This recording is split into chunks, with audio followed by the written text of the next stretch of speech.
Ladies and gentlemen, you're listening to the Psychosin project here on Total Metal Radio, and with me today I have the lead singer of excellent goth metal band, Delain, the one and only Charlotte Wessels. Hello, Charlotte. Hey, so good to talk to you today. How? Welcome to the show. I hope you're doing well. I'm doing fine, thanks. Excellent. Okay, let's get into this then. You released your excellent current album, The Human Contradiction, earlier this year. Have you found the general reaction to it has been from fans and critics alike?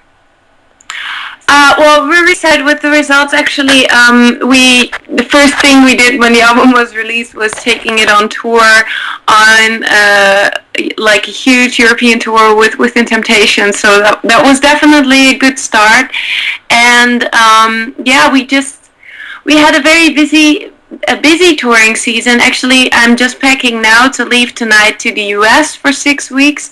So and you know, the record is actually doing splendid. The songs are great to play live, and I feel that, you know, both the reviews have been really positive, and fans have responded to the new material very well. So it's definitely good to be on tour with this record. Excellent. Talking about the tour, how did you find the tour with Within Temptation go? Because obviously they're becoming quite a huge band worldwide now, including here in the UK. Yeah, I mean, definitely. We are very satisfied with, you know, the venues that we've been playing on our latest headline tours in the UK. But to be playing Wembley Arena is something different.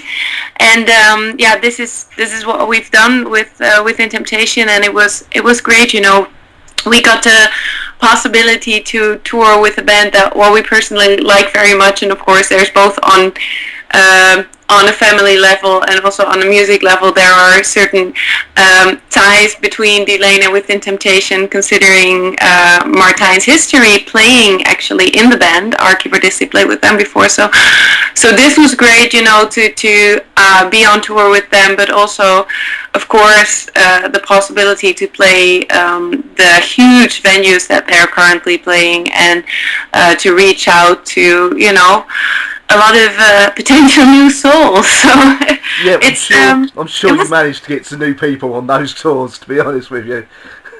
Yeah, I hope so. We definitely got great responses, like, everywhere, so it was very gratifying for us. Excellent. In November, you're coming back to the UK for a few headline dates, except in London, where you'll be supporting Sabaton along with, I believe it's Battle Beast in January. Yes. Are there any plans to come back and do a proper Delain headline show in London later in the year? Yeah, we really want to do that. Like, the whole reason that we wanted to, like, you know, the UK is kind of an important place for us to play. It's one of our favorite places to play, and of course we had this awesome tour with Sabaton and Battle Beast coming up, but we thought that we had to at least provide some headline gigs, you know, at the places that we were not already playing on that tour.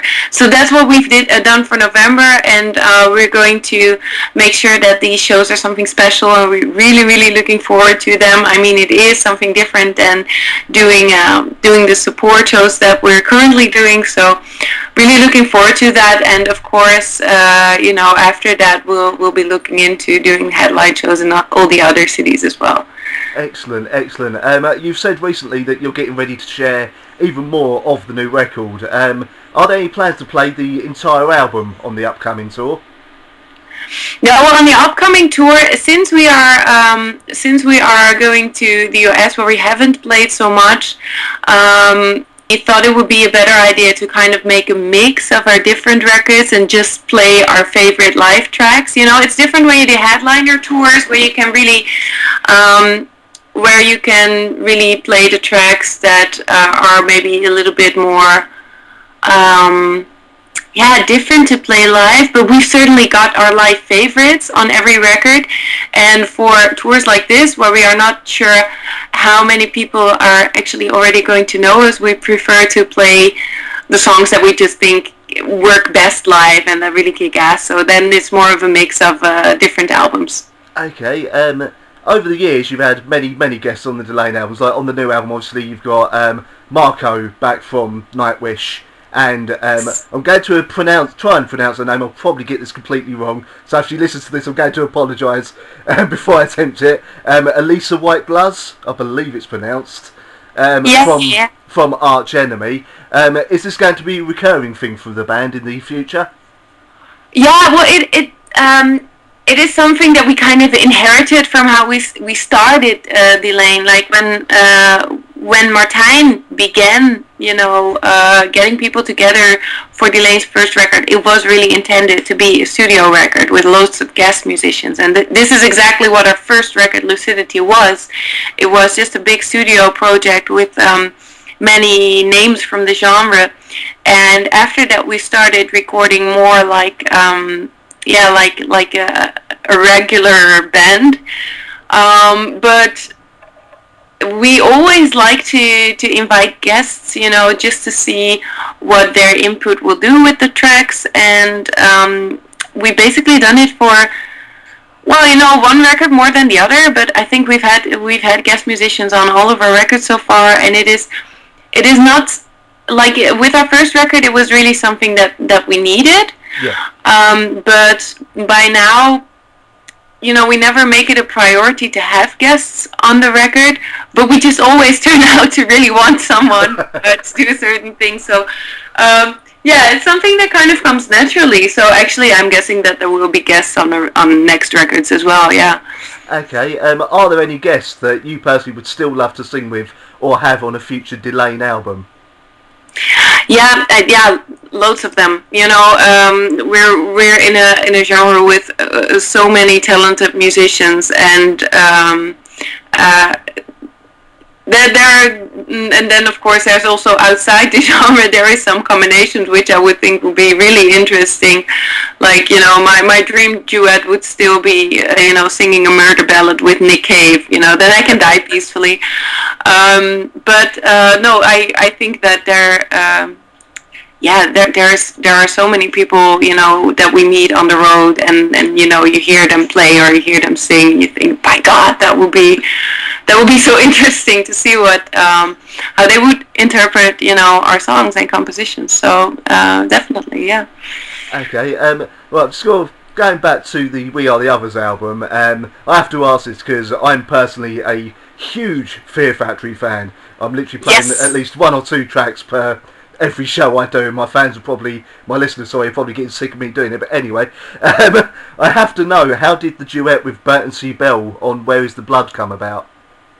I met him at Wacken, like the year before we recorded the track, and I remember they just had a very bad accident with the bus, and I think he was feeling kind of down, and we had a long chat, and we basically exchanged contacts, and we kept in touch, and at one point we had this track, and I just asked him, and he was very excited to perform on the track, and I'm really happy that he did. It's one of my favorite tracks. It's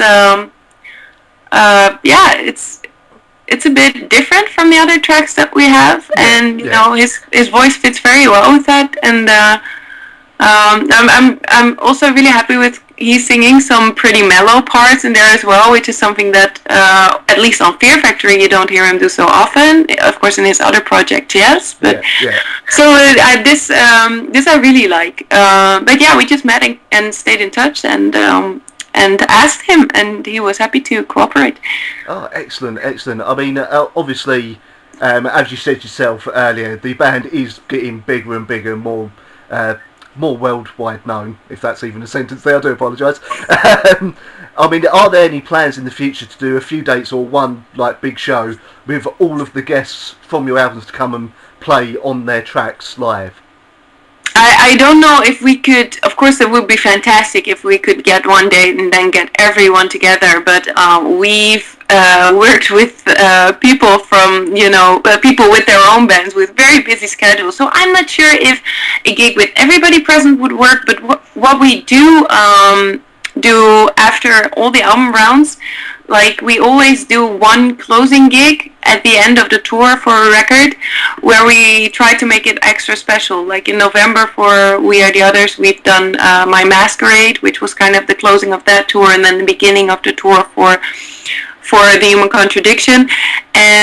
We invited many guests over. We've done a similar thing for our previous record, where we had Marco over, and we had Liv Christine over, and we've had Sharon over. So we do always try to have these occasions where the guests from the record actually get to sing the parts live with us, and this is always very nice to see, because it is great that these days communication and exchanging music is so easy, but it's also very nice to actually stand beside the person and sing the song together, contrary to recording the parts in different studios and then calling or mailing each other and say how awesome it is, which is awesome, but there's a difference, and we always try to make that happen.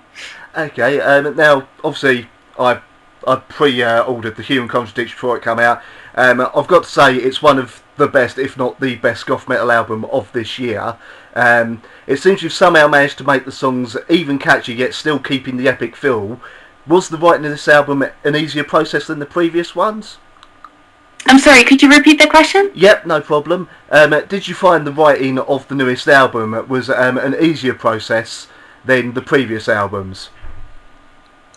The thing that was easier was the fact that we didn't have all the label issues that we have with the last record. So during the last record, during We Are the Others, we were often very distracted by politics and well, this whole label dance which was going on with Roadrunner being sold to Warner. So it was kind of a back and forth. And a lot of disturbances in the creative process. And for this record, since we are with Napalm Records now, who there is no hassle at all. They're very, very supportive and enthusiastic label, and we were just able to focus all of our energy on creating the songs for this new record, which made it a lot easier. The thing that didn't make it easier was that we set the deadline on the tour with In Temptation, because we really wanted our record to be finished before that. But it gave us not a lot of time to actually make the record. So there was a lot of haste involved, but since we were so much into the process, and since we didn't have to get our attention distracted to politics and stuff, it was despite of the hurry, it was quite a relaxed process altogether. So there were kind of different sides to it, but I think that it was a pretty hassle-free thing to get this record together. Yeah. Excellent. Now, how would you describe the live of Delain to someone who's never seen the band live? Unfortunately, I am one of those people at the moment. When you see us live, we usually pick them. It really depends on which show you go to, because of course we really like to vary what we do, but one of our main aims when we play live is just to really have a party with the audience, and of course we pick our songs according to this, and I really feel that the proof of a great gig is the pain in your neck the next day, and the muscle aches from jumping around. So we definitely try to make it a party, and we just try to deliver the songs, and get people to relate and to enjoy, and make sure everybody walks out of the venue with a smile on their face. Excellent. Now, as a band, you seem able to tour with pretty much any kind of band and not just play with other gothic style bands. Is this something you feel has helped increase the band's fan base, and also something you as a band enjoy doing? Like the fact that we play with other bands in the goth genre a lot. Yeah. I do think that this is a good thing. Although personally, I also like tours or packages where there is a little bit more of a crossover genres going on. I mean, when I go to a gig, I always like it when there's a little bit of difference between the bands. But I mean, I definitely do think that we benefit excuse me, that we benefit from the fact that we get to tour with bands in our genre, and in general, I think that the genre we're in is a very supportive, and friendly scene. So, bands regard each other as colleagues much more than that there is competition. And I think this is a very positive thing. You see this happening, for example, at festivals where a lot of these bands come together, be it the metal festivals or really the female-fronted things. It's always like a big reunion and get together. And I don't know how much the band benefits from that. I don't know what would have happened if we would tour with completely different bands, because basically we haven't. But I do think it makes for a really good atmosphere, and it makes it at least very good for us, because when you are on the road and in the tour bus with people that you start out not knowing, then be 6 weeks on a couple of meters, then it's very nice to have this this very friendly atmosphere. And I think this is have that in this scene. I hear different stories as well. So. I'm guessing not all good. Yeah, with us it is, but not always. But still going about tours. I mean, are there any bands you're still hoping that one day you will get to either tour with or play with? Yes, I mean, we've been very, very fortunate with the bands that we've toured with. I am kind of actually one of the bands that I wanted to tour with. We got a tour confirmed, but it hasn't been announced yet, so I cannot say it. So I will not say it. But I would just tell everybody to keep, a keen eye on our website, and it will be announced very soon. And of course, I'm very, very enthusiastic for the tours that we've got coming up, also with Sabaton in January, and the one that we are starting tomorrow with Sonata Arctica, even though it is not a band that we haven't toured with before, because we did, but still really cool. Okay, now back in June, your drummer, Sander Zoll, stepped down from being part of the band, is now working behind the scenes. Has the band found a new drummer to become a permanent part of the band? Yeah, actually, Sander, it has been complicated for him to go on long tours for a little bit longer of a time. For example, last year when we went to America, it was a 5-week tour.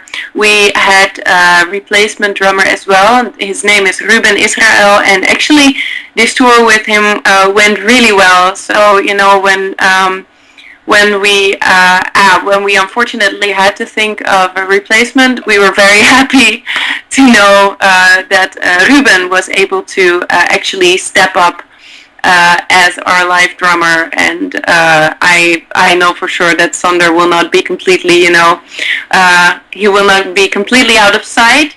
But in the live shows you will be seeing Ruben, and he is doing absolutely great. So I invite everybody to come check him out and encourage the new guy.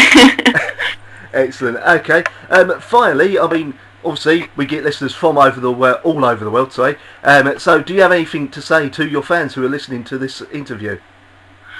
Well, I would say, first of all, thank you very much for listening, and if you're one of the people who are supporting the band, and it doesn't matter whether that is by buying the music or coming to the shows or just sharing links to your friends, thanks so very much for the support. It's really valuable for us, and I surely hope to meet you guys one of these days on the road, maybe. Would be great. And thanks, and check out our new tracks on the Human Contradiction.